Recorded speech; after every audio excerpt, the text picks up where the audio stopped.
Hello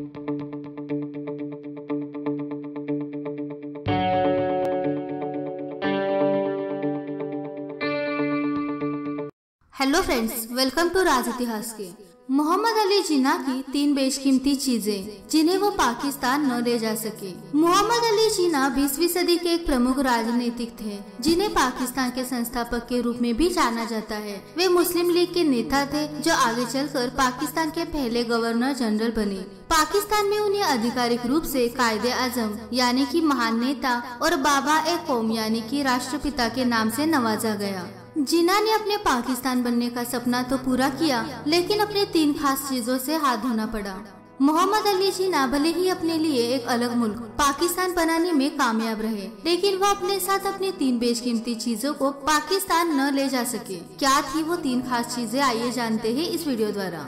Mohammad Ali Jinnah और महात्मा गांधी सौराष्ट्र के काठियावाड़ से संबंध रखते थे। माना जाता है कि उनकी शादी मात्र 16 वर्ष की आयु में हुई थी, क्योंकि उनकी मां को डर था कि विदेश जाकर किसी विदेशी स्त्री से शादी न कर ले। जिन्ना की मां ने उनकी शादी अपने एक रिश्तेदार की बेटी से करा दी थी, जिनका नाम था अमीबाई।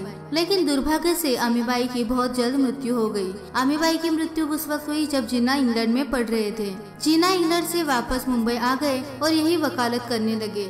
यहाँ उनके क्लाइंट्स में एक करोड़पति पारसी व्यापारी भी थे जिनका नाम था दिनशाह मानिक जी पेटिट। एक बार की बात है, जिन्ना किसी काम से दिनशाह के घर गए और वहाँ उनकी मुलाकात दिनशाह मानिक जी पेटिट की बेटी रतनबाई उर्फ रूटी से हुई। वो अपना दिल दे बैठे। वो एक दूसरे से प्यार करने लगे थे। जिन्ना ने शादी की बात रतनबाई के पिता से की, लेकिन वो यह सुनते ही आग बबूला हो गए, क्योंकि जिन्ना मुस्लिम थे।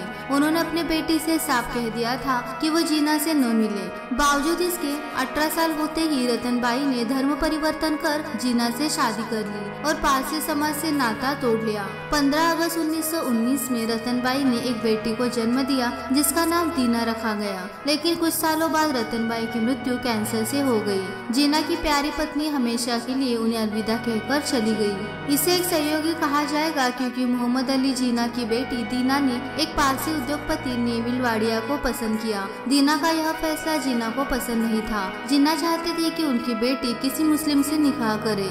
उन्होंने अपने बेटी दीना से यहाँ तक कह दिया था कि मुंबई शहर में लाखों मुस्लिम हैं, क्या तुम्हें यह पारसी ही मिला?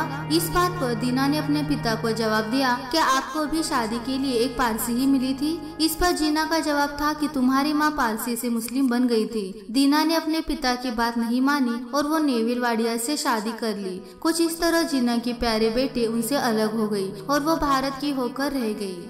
माना जाता है कि सितंबर 1948 में जब जिन्ना की मृत्यु हो गई थी तो उनके अंतिम संस्कार में दीना वाडिया पहुंची थी और उनके शोक संदेश में लिखा था कि बड़ी ही दुखद स्थिति में उनके पाकिस्तान बनाने का सपना साकार हुआ। मुंबई के सबसे पॉश इलाके मलबार हिल्स में मोहम्मद अली जिन्ना का एक बंगला था जिसे जिन्ना हाउस कहा जाता था। जिन्ना का यह बंगला महाराष्ट्र के मुख्यमंत्री आवास के पास है। जिन्ना ने इसे 1936 में बनवाया था और इसे बनाने में लगभग 2 लाख रुपए खर्च किए गए थे। यह बंगला 2.5 एकड़ में फैला है। खास बात यह है कि इसमें इंग्लैंड के संगम रबर और अखरोट की लकड़ी का इस्तेमाल किया गया है। यह अक्सर जवाहरलाल नेहरू और महात्मा गांधी के साथ उनकी मुलाकातें होती रहती थी। जानकर हैरानी होगी कि जब भारत का विभाजन हुआ तो जिन्ना ने नेहरू से कहा था कि वो इस बंगले को यूरोपीय दूतावास को सौंप दे, क्योंकि उन्हें लगता था कि भारतीय इस बंगले के लायक नहीं है। बाद में इस बंगले को ब्रिटिश हाई कमीशन को लीज पर दिया गया। 2003 में इसे खाली करवाया गया। जिन्ना ने अपनी वसीयत में इस बंगले का जिक्र नहीं किया था और न ही कानूनी तौर पर अपनी बेटी दीना को इसे सौंपा। इस बंगले पर दीना वाडिया के साथ साथ पाकिस्तान ने भी अपना हक जताया था, लेकिन वे असफल रहे। तो इस तरह से पाकिस्तान के संस्थापक मोहम्मद अली जिन्ना की 3 बेशकीमती चीजें उनसे अलग हुई। आई होप आज का वीडियो आपको पसंद आया होगा। अगर आज का वीडियो आपको पसंद आया है तो हमारे चैनल को सब्सक्राइब करें, लाइक कीजिए और शेयर करना ना भूलें। अगली बार मिलेंगे ऐसे इंटरेस्टिंग वीडियो के साथ। Thank you.